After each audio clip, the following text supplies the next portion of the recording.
All right, we're back here with another segment of camp cooking. And we've got wild turkey on the menu today. And again, a part of the animal that maybe gets looked at as the tougher part of it, because it is. It's not as easy to make a good meal out of the legs and drumsticks, and they're not like a farm bird. Like this has got a lot more sinew and tendon. They're walking on them all day, Exactly. right? Like there's a way to prepare it and there's a way to not prepare these. So you're talking tacos. I'm talking turkey tacos. Yeah. It's real simple if you've got some time. I mean, it's a tougher part of the meat, so you're gonna go slow and low. Yep, exactly. We're gonna utilize a camp oven. So I guess first step, you're gonna cut I'm gonna that. break it down. Yeah. Real simple. And then right on that knuckle. I can start adding the ingredients for what we're gonna simmer it in, which here you've got chicken broth Chicken broth. and orange juice. Yep. So let's add those. So for flavor as well, we've got our garlic and our onions. Top that off with our brown sugar. And then you're using a mix of oregano and Parsley. Yeah, exactly. So I think we need to put it all in, but this is gonna go on a low heat. Low heat for a long period of time. Right. And of course, we can check that with our thermometer just to make sure. Perfect. Salt and pepper. You bet, yeah.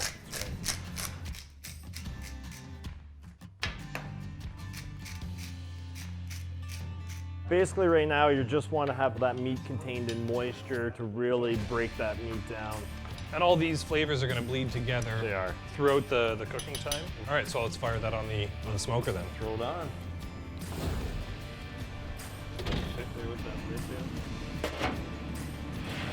Perfect.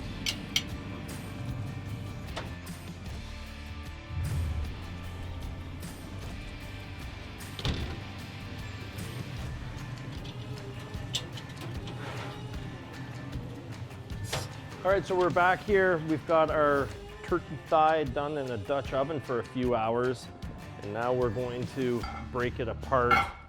You know it's done when it just sort of flakes off the bone like that, yeah. So with that drumstick, there will be those long, those tendony sticks that have to be removed.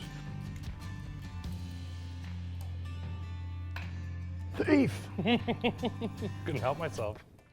All right, we're gonna transfer this right into a cast iron frying pan, throw a little butter in, maybe a little salt and pepper, fry it up, and then we can present it in our hard shell tacos.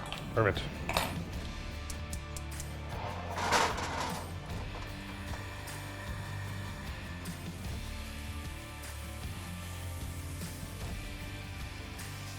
I think the secret, Taylor, like the whole point of this is we just want that little bit of a fried crunch on the edges. So if you're constantly stirring it, I don't think that's the objective. It's just put it all once, we'll pack it all down, get some nice surface area going, flip it once, give it a minute, take it right off.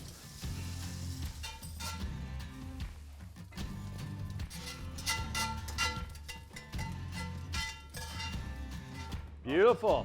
That looks great. So what kind of a taco guy are you? I don't know, You like to, like an assembly line, is that what you're talking? I don't know, it's like there's the whole kind of line of like you put something like sour cream in first so everything sort of sticks to it, or do you load it up with meat and put all your toppings on top of that? I'd have to say I'm a meat, I'm a dairy, salsa, cheese, onions. You've arranged it in the order that I have, you know like what? in a very efficient assembly line. Sometimes if you can't beat them, you gotta join them. And that's quite a versatile recipe too, because while we're making tacos, you could make burritos, you could make fajitas. You could do just about any kind of Tex-Mex type recipe, I think would work for turkey thighs and drumsticks. How's yours looking? There we go. They're like clones. Cheers. Perfect.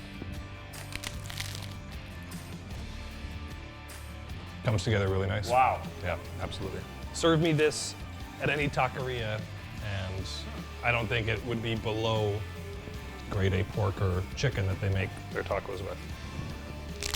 You've got to try this with your wild turkey this spring. There's another camp cooking.